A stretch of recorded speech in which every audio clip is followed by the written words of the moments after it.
Hi, good evening everyone. Today we have Endra, senior journalist and the former editor-in-chief of the Hindu, and he will be speaking to us on the topic India's foreign policy challenges in a turbulent world. Before we begin, I would like to briefly talk about Chindaba, the organizing body of the event. Chindaba is an organization on our campus that provides a space for critical discussions and political engagement. Chindaba aims to encourage democratic debate, critical inquiry, and collective reflection on issues of social, political, and cultural importance. Coming to our current discussion, the global landscape today is marked by overlapping crises, the ongoing war in Ukraine, the genocide in Palestine, political instability in Nepal, and increasing tensions across the Indo-Pacific region. These are further compounded by tariff wars led by United States, trade disruptions, and growing uncertainty in global markets. Alongside these, concerns such as energy security, climate change, and technological competition add further layers of complexity. It is in this challenging context that we have organized this discussion on India's geopolitical and foreign policy challenges in an increasingly turbulent world. As many of you know, Mr. Endra is one of India's most distinguished journalists with decades of experience in investigative journalism and media leadership. He has reported extensively on both national and international affairs. He is widely known for his groundbreaking investigative reporting, including the exposure on the Profile scandal and other major political issues. So now I would like to invite Mr. Endra to deliver this talk. And after his lecture, there will be an interactive session where you can ask questions and also you can share your thoughts with him. Thank you.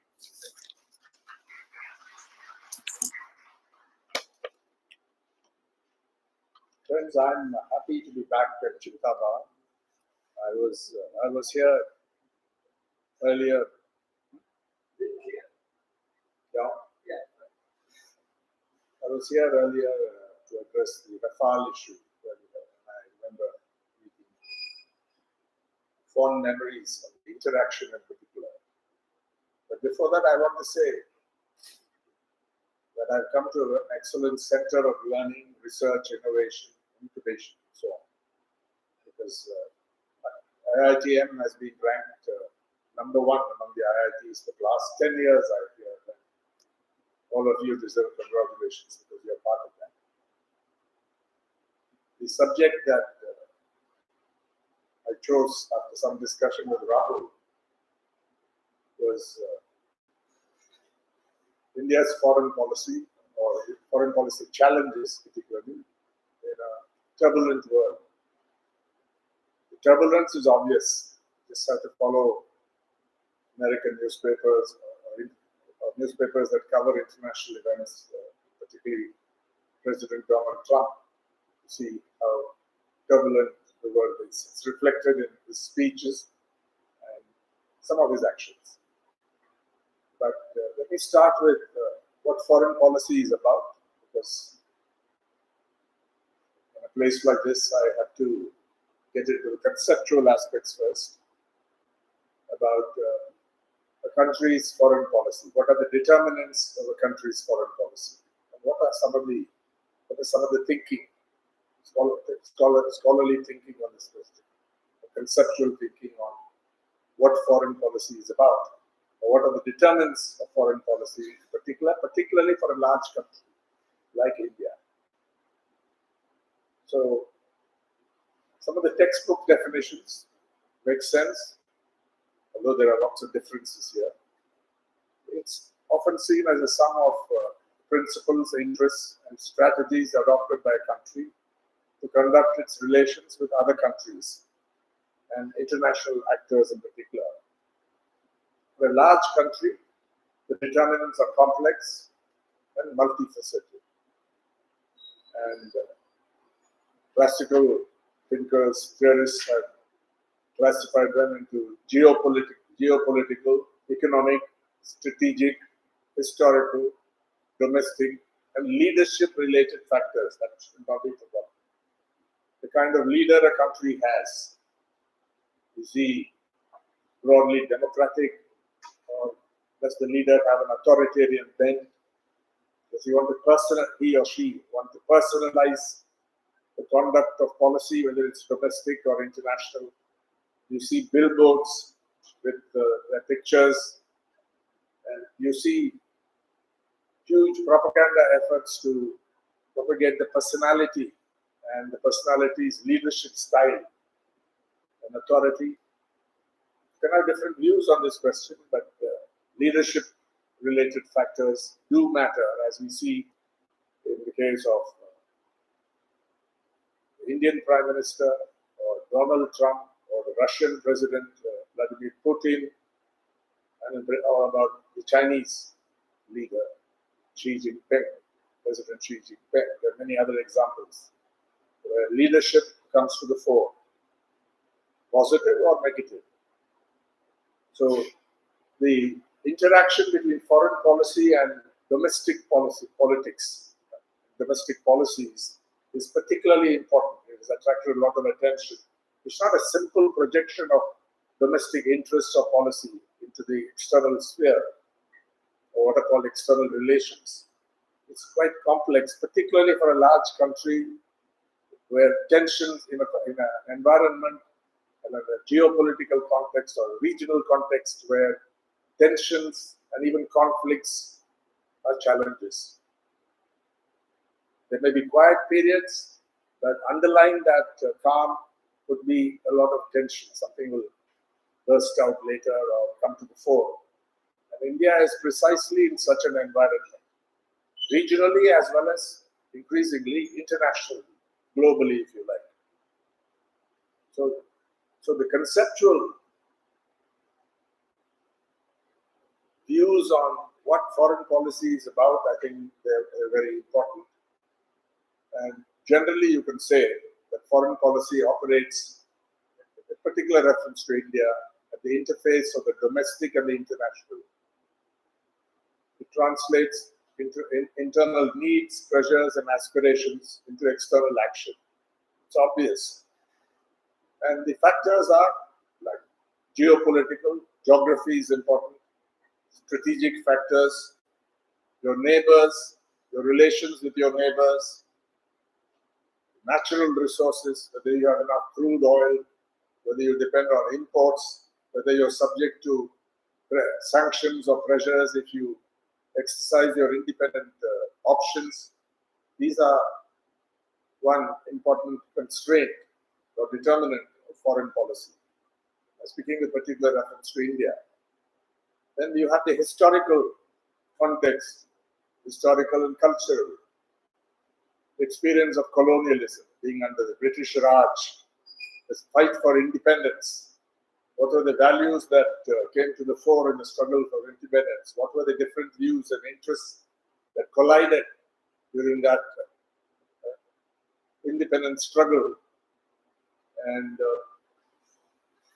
cultural influences. Today we talk India as the Vishwaguru. That's the slogan the present dispensation. Then you have economic interests, economic strengths, determine the capacity to pursue global ambitions, trade, investment, energy security, access to markets, tariffs increasingly. How do you cope with that? And then in an earlier phase, development needs, foreign aid for India. And when India was not self-sufficient in food grains, what are the constraints on foreign policy? And technology transfer, very, very important. Then you have domestic politics. Politics bluntly perceived. What is the political program of, say, the Congress Party when it was in power, unchallenged for many years, for decades? And what is the political strategy, political program and strategy of the BJP, which came to power in an unmediated way, with a majority of its own in 2014. Earlier, its rule was mediated by having to deal with alliances, people with regional parties and others with different views. You have to accommodate them. If they, what they couldn't project their ideology in full or in a whole-throated way because the constraints the allies, the coalition partners brought into the street. Some of them walked out and the governments fell, as the Vajpayee government did on one occasion, and later lost many of its allies. Then you have military and security considerations. We have two nuclear powers in our neighborhood in South Asia, India and Pakistan. And the conventional thinking is that puts you more or less at par, because India's conventional military strength is vastly superior to Pakistan's. But the thinking there is that the nuclear option, the nuclear weapon option, more or less equalizes the situation on the ground. That's what they claim anyway. It's yet to be tested whether deterrence works, whether they don't accept no first strike policy. India has such a policy in place, but these are considerations in determining your foreign policy. You're not a free agent in that sense. You're constrained by various factors in your neighborhood, particularly strategic factors. Then I've already mentioned leadership and decision making. You have a highly personalized style in both India and the United States, and also in the Russian Federation. And if I visited China, and you have a projection of power of a leader everywhere. It doesn't mean that one person decides everything, not in India either, not in the United States, not in Russia, but that's the projection. And that's how people look at it. And then the international and global context.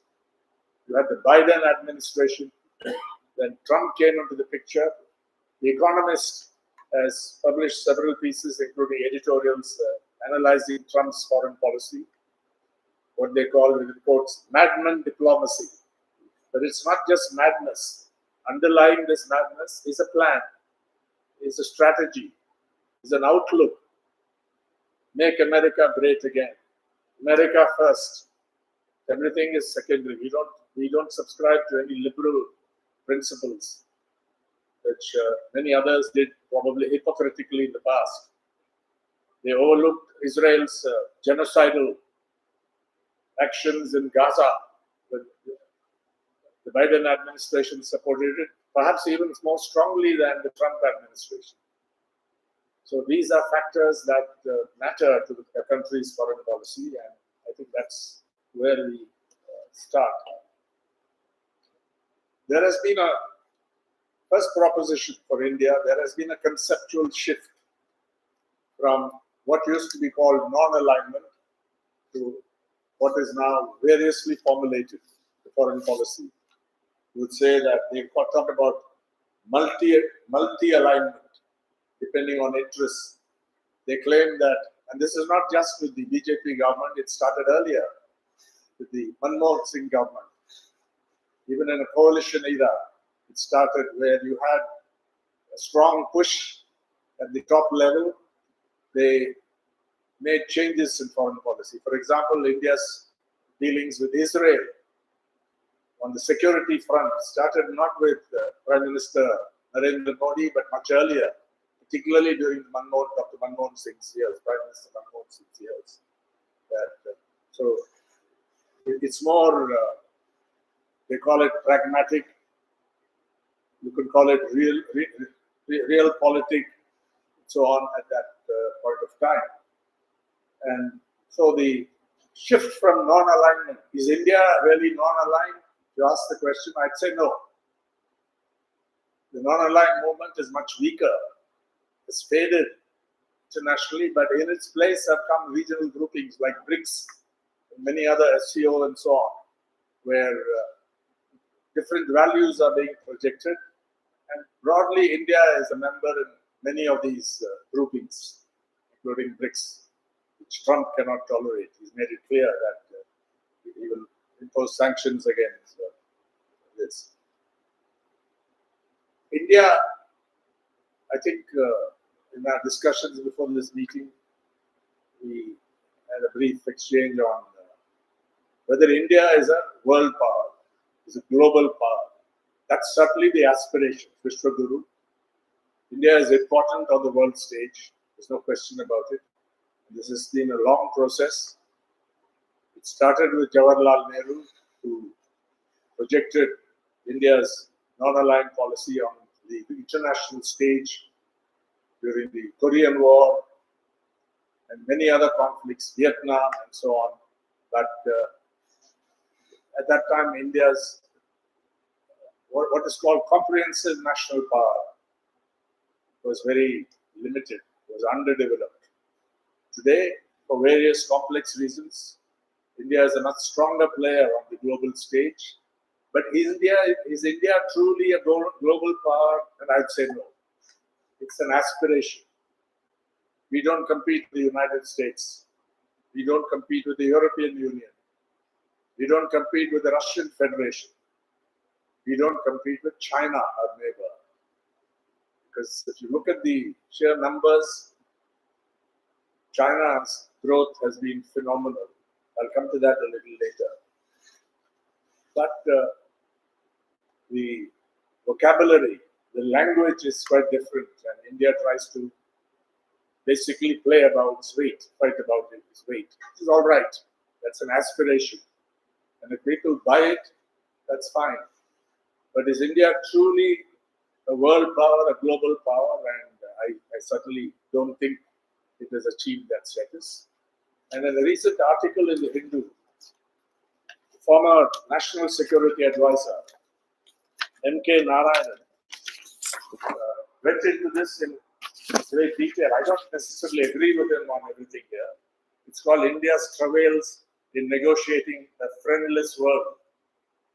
He says that, basically argues that with Trump shifting the goalposts, India has been marginalized, India's role. And the example he starts with is Gaza, the peace process, where various countries were involved, Turkey, Egypt, Qatar, and others. And India's absence, he says, or exclusion from the process smacks of its growing irrelevance in the politics of West Asia. An important point. I think largely agree with that. You would have expected India to be involved in the peace process, in bringing about a ceasefire, which is largely the making of President Trump. He actually forced it on Israel. It's not yet completely, peace hasn't returned, but that's the effort.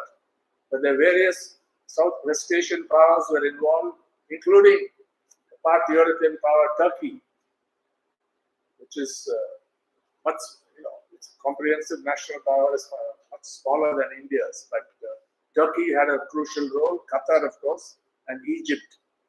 But India was absent here. And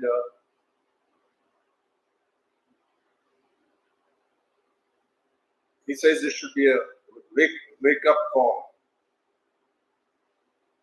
And another example he gives is from the neighborhood. Gen Z revolt or insurrection in Nepal, which overthrew the government. It happened earlier in Sri Lanka, it happened in Bangladesh as well. But he says, with such intimate ties, civilizational, cultural, geographical with Nepal, you had absolutely no role in this. And his article basically argues that India is in its neighborhood, other than perhaps Sri Lanka, where I think India made a substantial contribution, financial contribution for coming out of the crisis.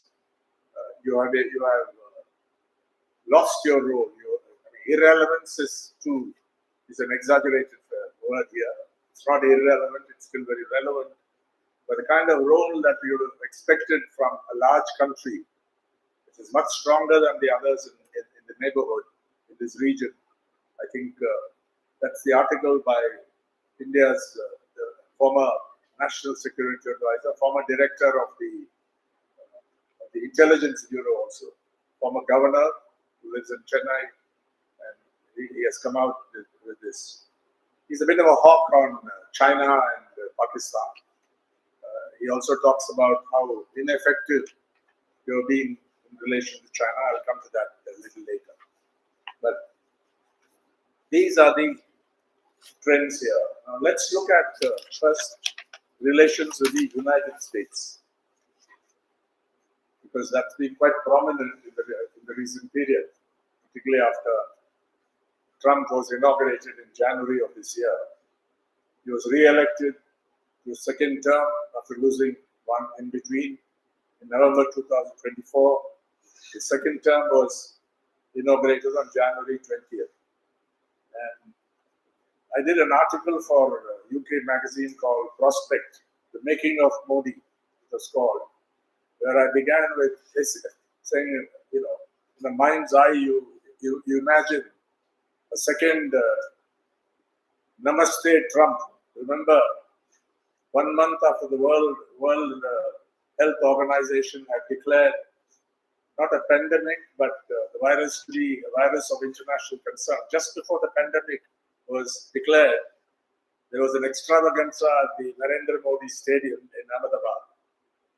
And the event stage there was Namaste Trump. It began with a warm embrace and celebration, and an expression of an extravaganza of mutual admiration, where Donald Trump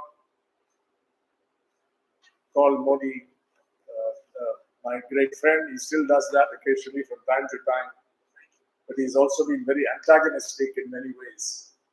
And India, I think, other than Russia and China, India has been the most targeted. In fact, if you look at the tariffs, 25% plus, and this has seriously hit some industrial sectors which have been exporting, such as textile, diamonds, and so on. So India has really been hurt by the Prime Minister's great friend. It's been a roller coaster of a ride. Only 9 months since he took office, or just about 9 months, Donald Trump. But in this very period, whereas people like me expected the continuation of the old policy, we are proved wrong by Trump. And I think it's been on and off, but broadly, he has hit India harder than most other countries against whom he speaks out in this period, particularly on trade. He has also accused India of the Indian government of financing Russia's Ukraine war because they rely on Russian crude. Mukesh Ambani's refineries, the world's largest, refine them, export them to Europe, and it's a very good business for India. They get oil at discounted prices and export, and now that seems to have coming to an end.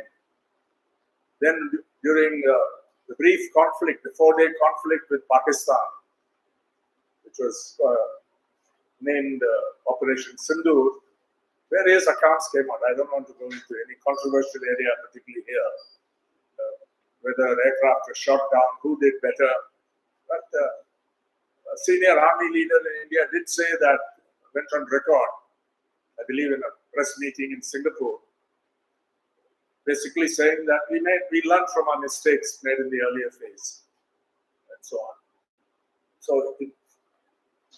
So what did President Trump do in this thing?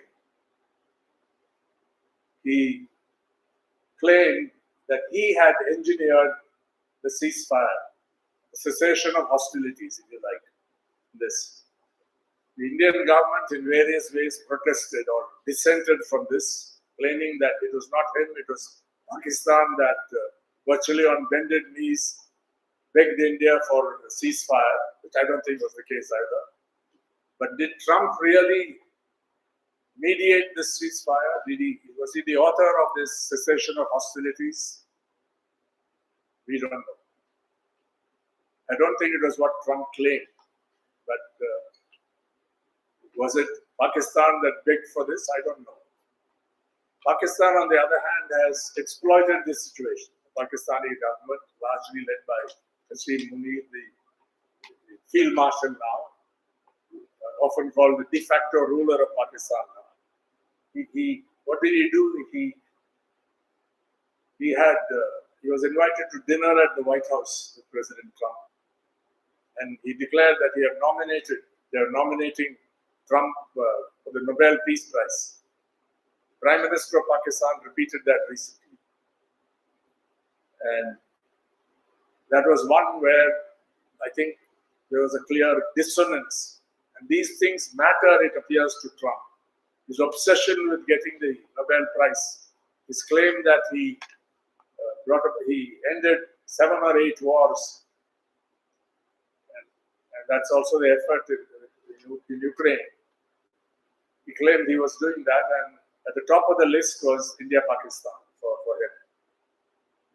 And when the government, for domestic consideration, why is it that they couldn't accept it? They could have easily said, yeah, thank you very much, President Trump, for help mediating this and bringing this unnecessary conflict to an end. But they couldn't because of domestic constraints. The opposition was accusing the government of surrendering to the United States. Sometimes they adopted a more hawkish policy than the government, making demands, as they do with India's relations with China on the border clashes, saying that this government is soft on China. Likewise, you didn't capitalize on Pakistan's weakness, so you basically surrendered your independence to the United States. These are the allegations, widely exaggerated, no doubt, but you are responding to that. You're not free to say that, opportunistically you could have thanked President Trump for his efforts, but they couldn't do it. And that's the relationship between domestic and international policy. And the second instance of clear dissonance, which I think has damaged the relationship at least temporarily, is President Trump saying India has agreed to stop buying Russian oil. He made a blunt statement first, then he modified it saying it can't be done overnight. By the end of the year, India will stop. And that seems to be coming true. You see today's papers, obviously egged on by the government, but also in their own self-interest, the Indian importers of oil, the refiners, including the Mukesh Ambani's Jamnagar project, the world's largest refinery, which works with a price cap, exports to Europe.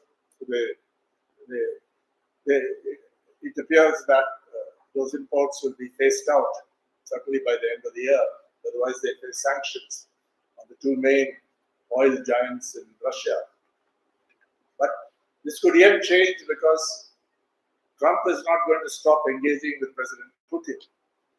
I think they get on pretty well. This could be temporary. And right now, the process has slowed down, so the meeting expected in Budapest has been called off.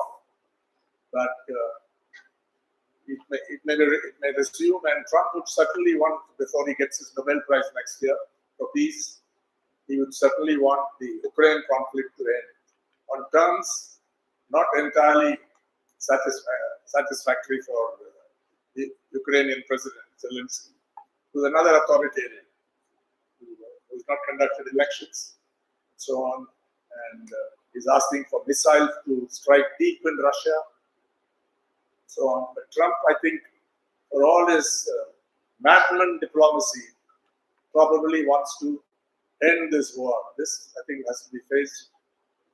If you look at his past record, presidents like Obama were more involved in international external interventions, military interventions, unacceptable violations of sovereignty. Trump does it also, bombings in Venezuela and so on, threats to take over Greenland. But on the whole, not very different, and if anything, less of an interventionist, often called an isolationist in the US, than his predecessors. So it has been a roller coaster ride in 9 months for India and the United States. And India's aspirations have been hit here. There's no question. Apart from the economic costs, which are ongoing, the political project of being Vishwaguru, of becoming, aspiring to be a world power with a voice and a role on the international stage on all major issues, I think has taken a big hit. how we, it's not just, not, it's a question of blaming any individual, any leader or the government. It's built into the situation. And the present leadership has clearly failed to stand up, live by what they have professed on these issues in this short period. Trump again, in fact, we're very flattered because Trump on Truth Social quoted the Hindu link saying, Modi is my friend, because he greeted him on his birthday. And Trump greeted him on his birthday. And that was there. So this is, I think, so far as the United States is concerned. Now let's look at India's relationship briefly with the Russian Federation. Pretty good. Whether it's Congress or BJP or a coalition government, Russia is still regarded as your friend. Russia is reliable, particularly after the Yeltsin era. Because of course, when there was the Soviet Union, India's dependence on the Soviet Union for arms imports, for your military development, your hardware, your aircraft, your tanks, and many other things was about 60% or even higher. After that, Indian governments have claimed that they are diversifying their imports of military equipment, in particular fighter aircraft, with the French Rafale and various other things. But on the whole, Russia is your leading source of military equipment, strategic military equipment. And that has continued right through. I don't see much of a change. There's largely continuity. Whether it's Congress or BJP, whatever be your ideology, whatever has happened in the former Soviet Union and in the Russian Federation, because Putin is not anywhere on the left. I used to attend something called the Valdai International Discussion Club year after year. And Putin was a big draw for scholars from the United States, Russia, UK, and European countries. And on one occasion, I asked Putin, how would you characterize your ideological position? And he said, I'm a conservative. That's how he's seen. He has a close alliance with the Russian Orthodox Church. And so regardless of their ideological position, India has maintained continuity in its strong relations with the Soviet Union, after the fall of the Soviet Union, the Russian Federation. And that, I think, will continue. Even though on issues like oil imports, the independence is weakening a bit. I think any government, had there been a Congress-led government in power, the same thing would happen. There's not much difference. So there's largely an understanding that we must maintain the strategic relations with Russia, the Russian Federation, but on specific issues, practical things, there could be changes. You've got to be flexible and so on. Now the big one, China. China is now, when you say it's a world power, yes, China has become a world power. My first visit to China was in 1978, April of 1978. They're still talking about total self-reliance, or self-sufficiency, not just self-reliance. Learn from Dachai and so on. And over that period, particularly after Deng Xiaoping became the paramount leader after the death of Mao Zedong, Zhou Enlai and others, when Deng took over the top job, even though it was not formal, he didn't become president or even general secretary of the Communist Party of China, which is the top job. He was the paramount leader, recognized as such, and the reforms he unleashed, or that were unleashed under his stewardship or inspiration by a succession of Chinese leaders. They brought in corruption, they brought in other negative effects which they openly talk about. But China has become immeasurably stronger than what it was. Many scholars have argued that the basis was laid by the earlier policy: free education, free healthcare, building up social infrastructure. And also there's a concern about rising inequalities in China. But with all this, China's Communist Party, there have been many predictions that this would, it would be overthrown and so on. If anything, it has got stronger, particularly after the Tiananmen Square incidents. And with the present leader, an extremely strong leader with a coherent ideological and political program, China has become immeasurably stronger, even compared with 10 years ago. It's got some constraints. It's got problems with several countries in its foreign relations. But nobody can dispute the fact that it's now, along with the Soviet Union, perhaps more than the Soviet Union, except in the military sense of strategic nuclear weapons. China is contending directly with the United States for global influence. Not yet as strong as the United States, I think, but the talk about one superpower or a unipolar world is all bogus. It's all disappeared. It's not even a two poles. It's more than that. And China, if you just look at the figures, GDP, per capita GDP, trade, volume of trade, investment, advance of technology, electric vehicles, semiconductors, artificial intelligence, various aspects of this. Everyone now recognizes that China no longer copies. They used to say about Japan in the old days, it copies Western technology, no longer does. And when DeepSeek came on the scene, the stock markets fell. Even Nvidia stock suffered, at least temporarily, because it showed a new way of doing AI. And they have several scientists who were trained in the West, who worked in the West, who returned because of the policies of the government, the investment. If there's any interest, I can go into the details and some of the numbers. But its emergence as a technological giant is undisputed today. The relationship with India is what we're talking about.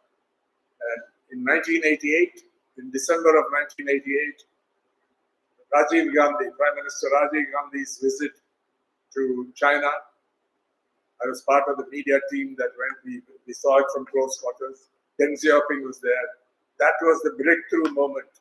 Because till then, India said that the Indian official position was until China vacates every square inch of the territory around on the boundary areas, which India laid claim to historically or after independence, we cannot have normalization.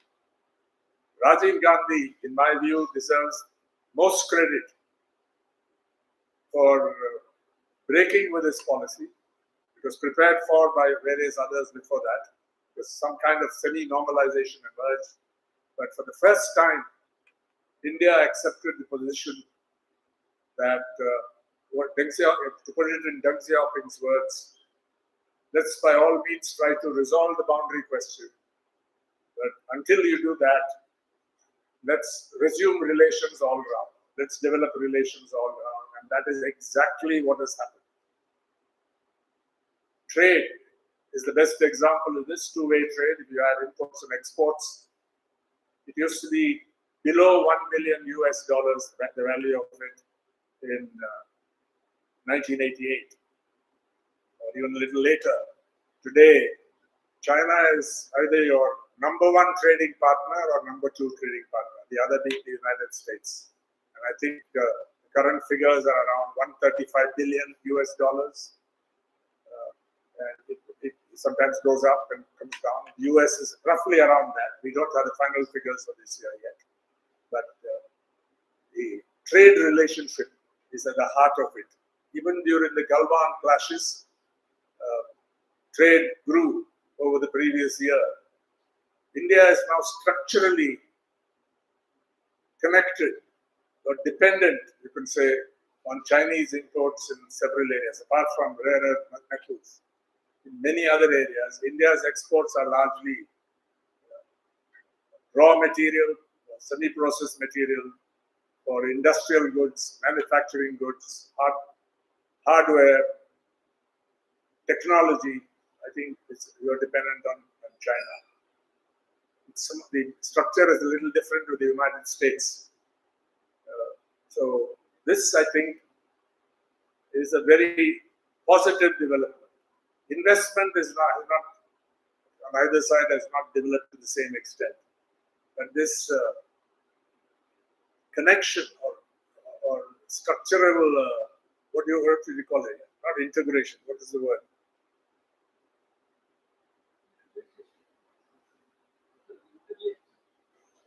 Interrelatedness of the two economies, because China is India's number one or number two trading partners. India is nowhere in the top 10 for China in this. So this, I think, is some kind of guarantee that the relationship won't go out of control. And the other part of the Rajiv Gandhi visit, and it was later consolidated during the Vajpayee years by Prime Minister Vajpayee, was the agreement followed by all prime ministers, including the present one, that you maintain peace and tranquility along the line of control, line of actual control, it's called. And if there are clashes, you have discussions at the military level, and if it is required at the top level as well. And that's how I think the situation was brought under control. The media tend to exaggerate the strategic importance of these clashes. We shouldn't underestimate them either, because they set the tone. But these are fairly localized incidents, and the claims have to be negotiated. The Chinese side had said that it's a question of, it's a leftover by history, to quote Zhou Enlai. It has to be on the basis of give and take. And whether they say it or not, Indian governments have acted on this understanding that it is give and take. The issue has not been resolved, but relations have been restored. And even during the period when they said that India-China relations were in a deep freeze, trade continued to grow. And that is an important aspect of normalization. The situation is much better now. Then you have relations with Pakistan. I think a lot more could have been done by earlier governments and by the present government to restore some kind of normalcy. Of course, you've had some terrible rulers in Pakistan, weak rulers, and when the military comes to the fore, the kind of rhetoric that Imran Khan, when he was Prime Minister, was projecting after the status of Jammu and Kashmir was changed. They said we can't have any normal relations, trade relations with India. I think it was a foolish policy on their side. But I feel that India could have, being the much larger player in this, among the two, in this bilateral relationship, I think India could have done a lot. Prime Minister Modi, in his first time he was inaugurated, invited all the leaders in the region, including the Pakistan leader.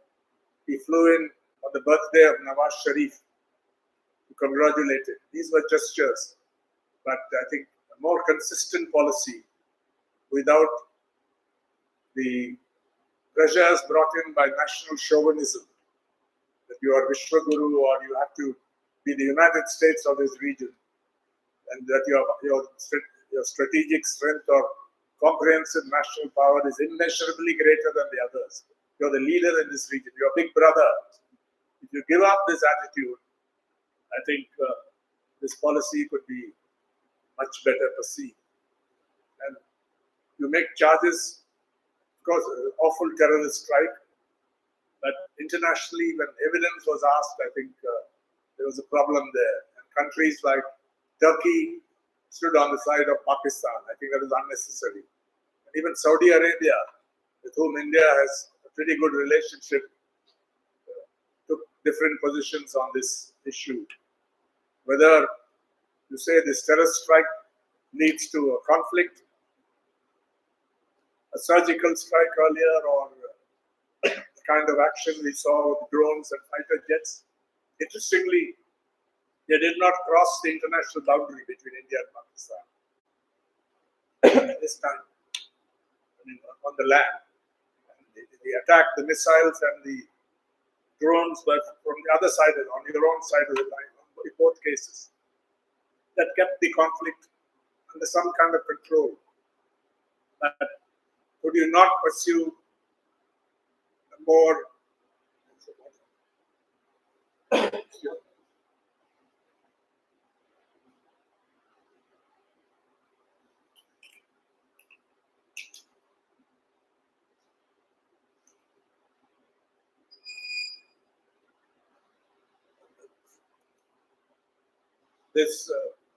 so I think that's an area where there should be a change. We hope that this government will bring that change up or initiate that change. Dr. Manmohan Singh as Prime Minister had slightly different views. And I think he was more positive, more constructive in this, but it didn't really work because the pressures were too great on the foreign policy establishment front. So I think that's one area. As for the other countries which have been destabilized in this neighborhood, inefficient, corrupt governments which lost their legitimacy. It happened in Sri Lanka first, then in Bangladesh, and then in Nepal. I don't think India could have done very much. Those like Mr. N.K. Narayan think that India failed. I don't think it could. Earlier we pursued an interventionist policy in Sri Lanka, and rightly after the assassination of Prime Minister Rajiv Gandhi, I think the policy changed and said basically leave Sri Lanka to settle its own affairs, be positive, be friendly, give them assistance, but don't try to solve their problems in the way we did through the Indo-Sri Lanka agreement. I also believed at that time that policy was right, but I think basically we were taken for a ride by extremist forces on both sides who pursued a pipe dream, the dream of Tamil Eelam on the one side, and on the Sinhala side, the idea that it's the Sinhala majority, Sinhala only in politics as well.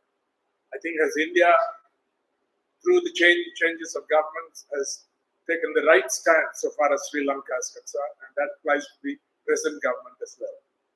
Nepal, the foreign policy establishment was criticized for not seeing what was coming.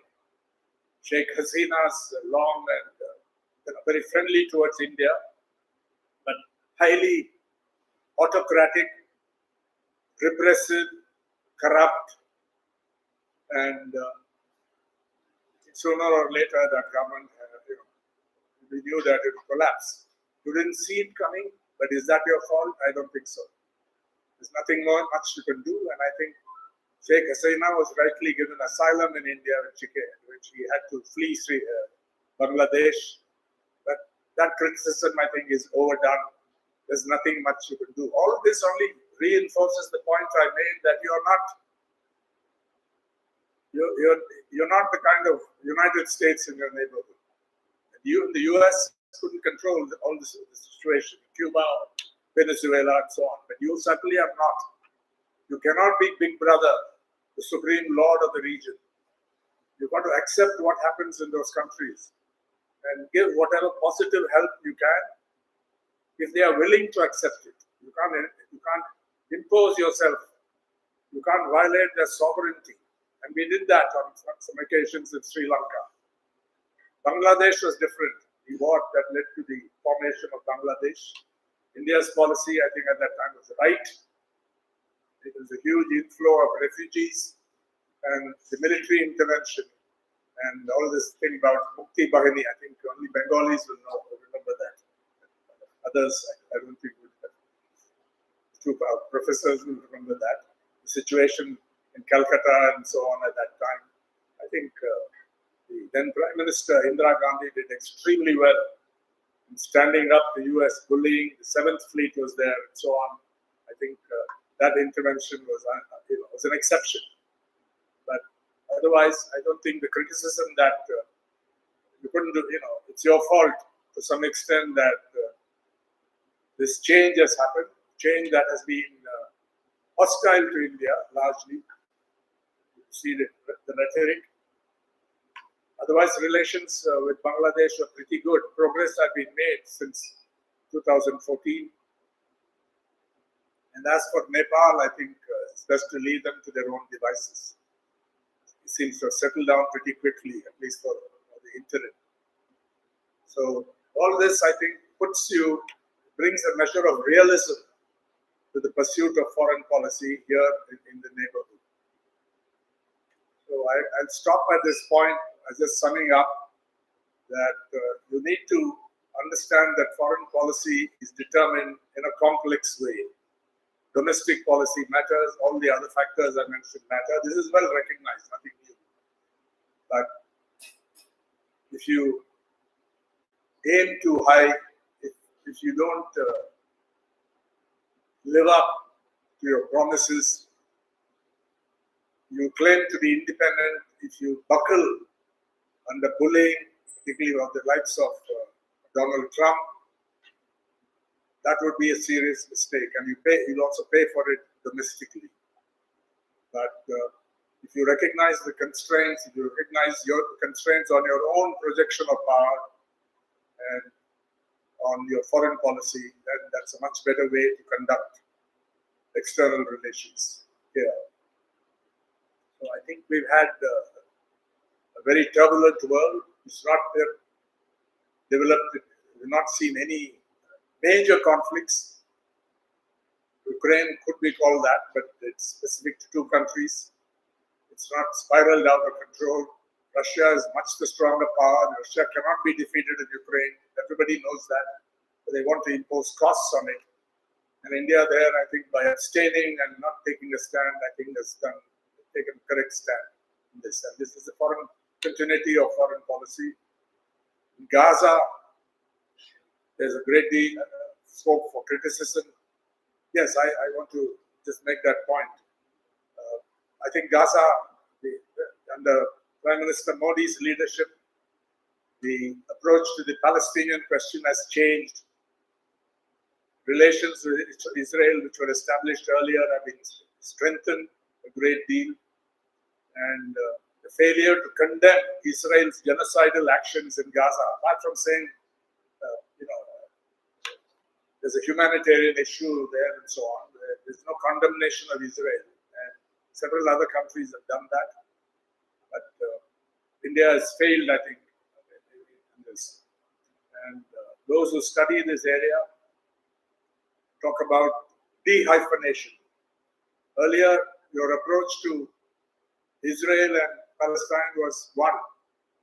You stood for two nations state, two-nation solution to the question. You supported the Palestinian side.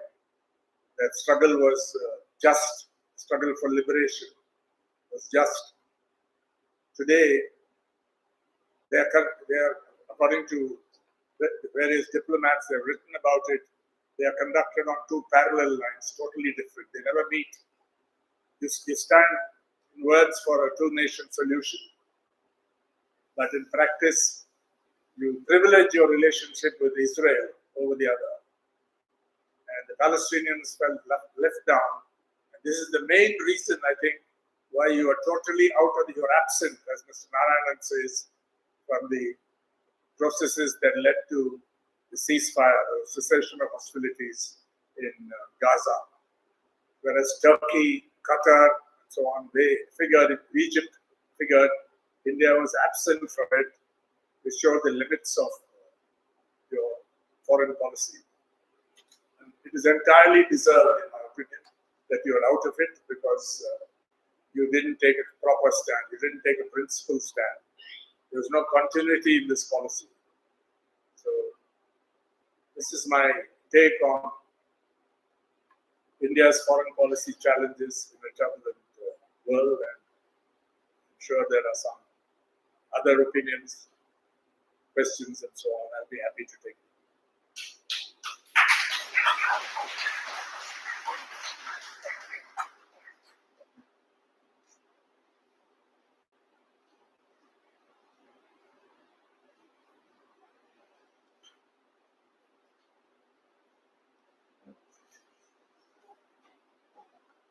Thank you, Mr.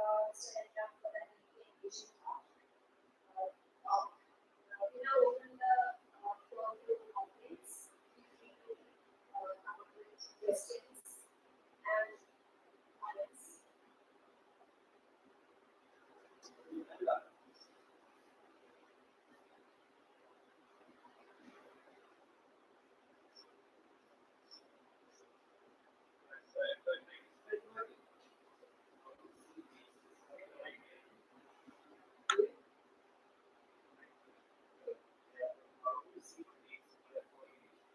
Sorry?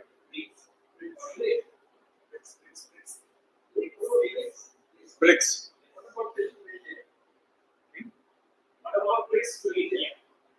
BRICS. Yeah, it's been going on regularly, but I think they don't attach that much importance to it. BRICS summit will take place soon. I think it was a good idea, but it's not really delivered the kind of results, practical results that they hoped BRICS would bring. But it's something that's very worthwhile. I participated in BRICS media summits, as they're called, where leaders from BRICS countries, senior editors, publishers, and so on come to discuss their problems. That's been a worthwhile exercise. But other than that, I don't know enough about it, what benefits have been delivered on the economic side and so on. Transfer of technology. It's a good idea, but its potential needs to be developed. Unrealized potential, I would say.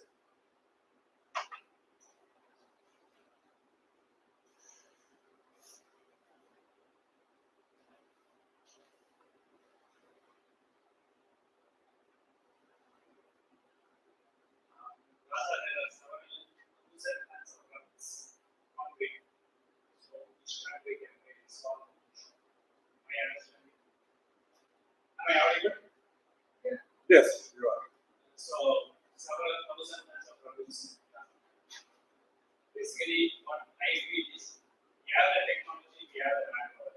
China may have the technology, they cannot work in that leverage. Can be the solution.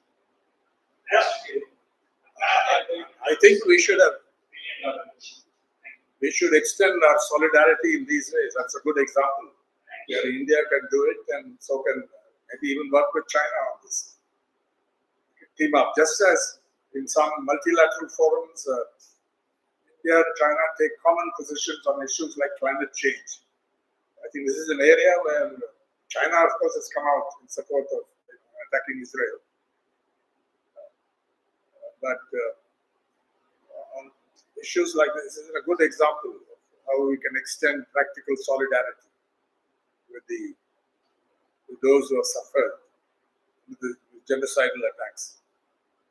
Maybe doctors can go, more doctors, food aid. Of course, you have to be legend. It's not easy to break through, but through the United Nations, that's another area. I've not even touched on it. Shashi Tharoor has been talking about it, being a former UN man, about the role, how the UN has become, its relevance has diminished in some areas, but it's still important and so on. Shashi Tharoor does a good balancing act on it. Maybe through the UN, some of the agencies, you can have a role, but I don't see Prime Minister Modi's government coming forward with this.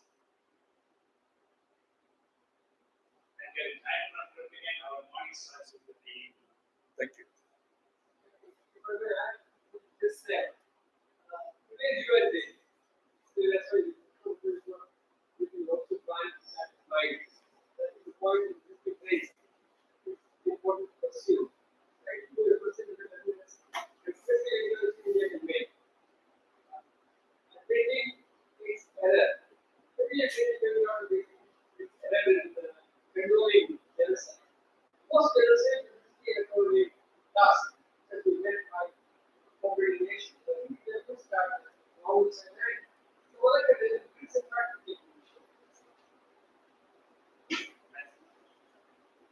If I was speaking on domestic policy in India, I would take a much more adversarial position on many issues that matter.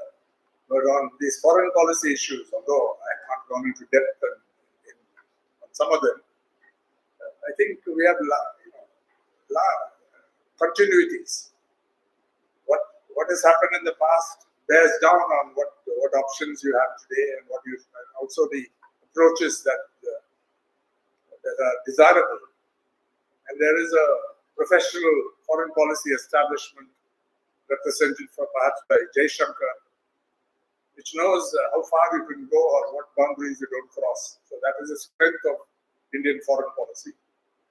Other countries in the neighborhood also have it, but we have more than any of the others, perhaps in South Asia or even in Asian countries. I think India would be one of the stronger players with respect to professional foreign policy establishment, because it goes back before independence, and certainly with Jawaharlal Nehru's non-aligned policy, often called idealistic. But No, in addition to what you already said, that since you are not a global player, in fact, then that's also the limit. Yeah. That's where one was not possible. The limit was the option. yeah, you are not a global player. You are not on par with the United States, with the Russian Federation, even though they are also facing pressures, or with China. China is also not, is it that important in Latin America? I don't, the Caribbean, they don't get involved. But in Africa and in East Asia and Southeast Asia, China is very prominent and is often demonized there, which I don't do.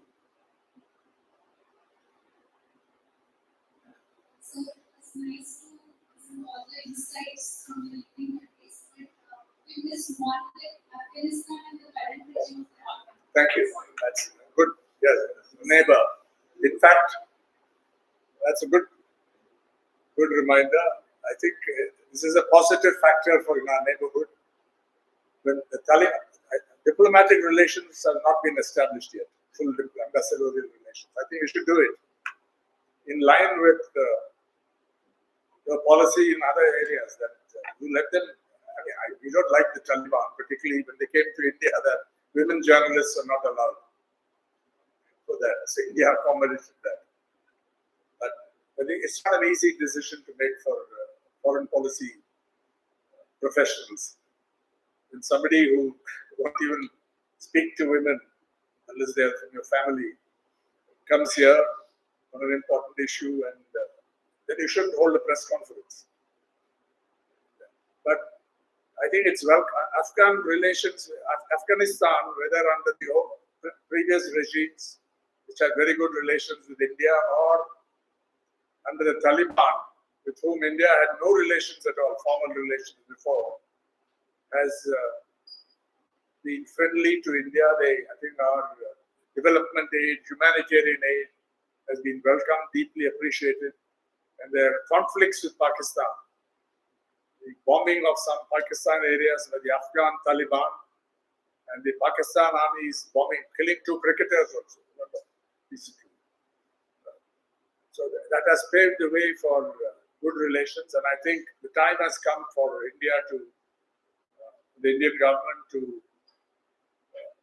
raise the level of the relationship and institute formal diplomatic relations, full ambassadorial relations with the government of Afghanistan, which happens to be ruled by the Taliban. You had the JVP in Sri Lanka, earlier considered anti-Indian, but I think they saw what was coming and cultivated relations before the JVP won a great victory. Likewise, the Taliban is a more extreme example of that case of being against all that the idea of India stands for, if you like. But still, you've got to have relations with a country like that. And I think it's going in a positive direction right now. People of Afghanistan greatly appreciate the aid that India has given earlier and now. And this is, of course, motivated not by some great ideal and so on, but your anti-Pakistan policy.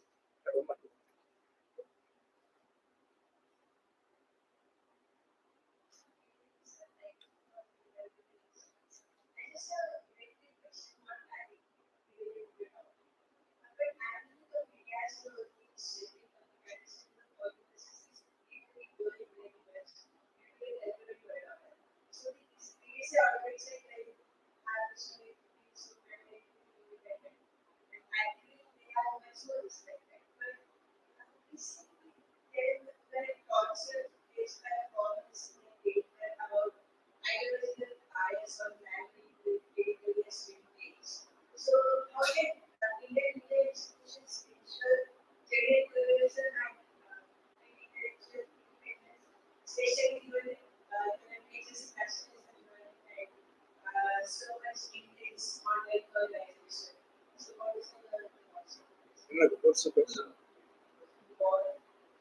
In the media, the tool is used, not just one-sided views. Especially the current climate of, religious climate, so when we have a balance, pluralistic media see. there has been panic and sometimes for example like there has been not actors independence and ideological series areas has been there like one of this here so I think it's Yeah, I think the independence of the mainstream media has clearly taken a big hit. Because when you have a government which is, I would call it authoritarian at the union level, at the center, and also in some states, several states, then the media have to stand up. They've done. The Indian press has had a proud record of standing up under British rule and even later, after the emergency. It buckled under the emergency. I'm old enough to remember that. Indian media completely buckled under the emergency. That is 1975 to 1977. When were you born?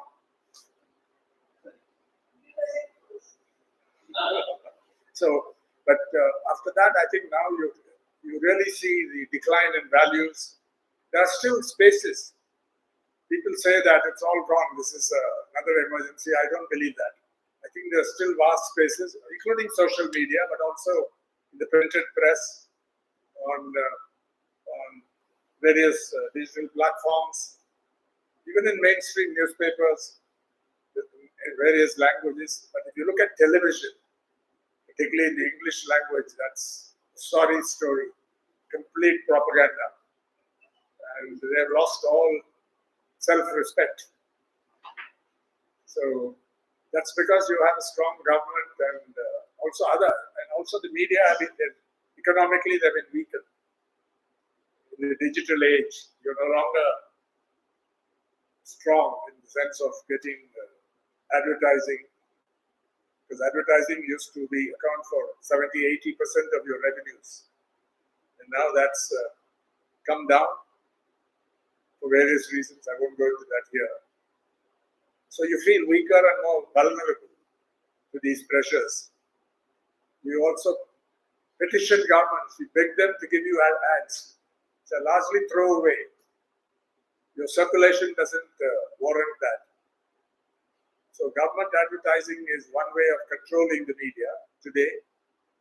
Earlier, the dependence was much less. But this is a huge area where we need to have a separate discussion. maybe one more question in the session or something. Yeah, that's fine.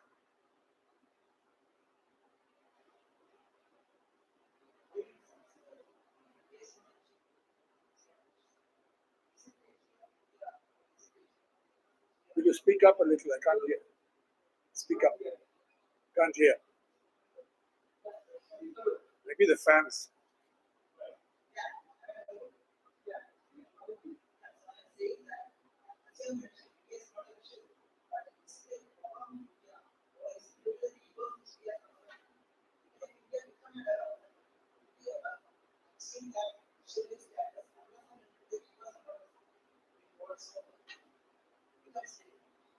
Yes, I think that's a good point, that the neighborhood is very important. And even if you became, as President Kalam, he set some target for India becoming a developed country, setting very low. The goals were not ambitious at all. You are not a developed country, nor is China a developed country. They say that they don't call themselves a developed country. And so, as you say, that the neighborhood is very important. They have to, and you have to cooperate. I think among all the regional cooperation arrangements, ours is one of the weakest. SARC, the SARC framework. Much more could have been done, but because of these differences and hostile relations among countries, India with Pakistan, or Pakistan with India, sometimes Pakistan with Afghanistan is an example, and then China coming in, seen as hostile. I think all this could have been treated differently. In an ideal scenario, if you could rearrange it, I think much more could have been done for development.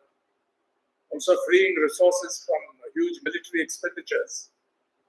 Remember that India is one of the top buyers of, importers of military equipment, hardware. Whichever government is in power, they go for it.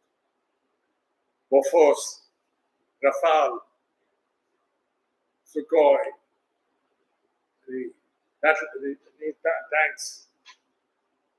And Pakistan has done likewise. They acquired Chinese fighter jets, which surprised everyone in this last combat.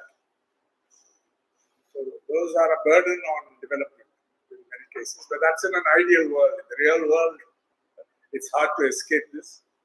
But if you are to rearrange it as a game, I think much more could have been done for development in our region. And in Southeast Asia, I think you have an example. After the Vietnam War the Americans were driven out. The Vietnamese people waged a heroic struggle. There has been real cooperation in that region among the Southeast Asian countries, including Vietnam. They're very much part of that ASEAN. And you could see the dividends for development. That's certainly one of the determinants of development. Whether there's cooperation, whether there are good relations among neighbors, whether unnecessary military expenditures or burdens can be avoided or reduced. So, I think you're right that even if you become hypothetically a developed country, say in 10 years, unlikely, but let's say hypothetically, unless the gap is narrowed among the others, it's going to be a problem. So, thank you.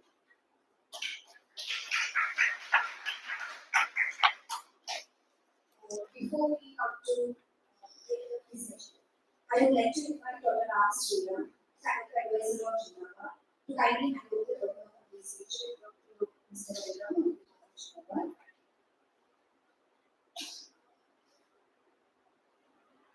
We are listening to a book called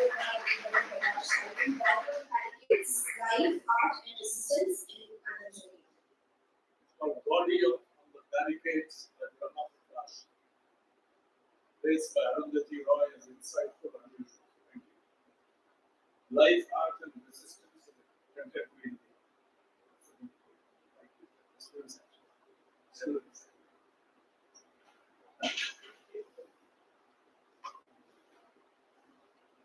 As we draw close to the session, it is a question that I extend our sincere gratitude for accepting our invitation and joining us today. It was a very insightful talk. I would also like to thank all the audience for making time to be here and for this energy participation. Your presence was truly enriched in this session. Thank you all once again. Have a very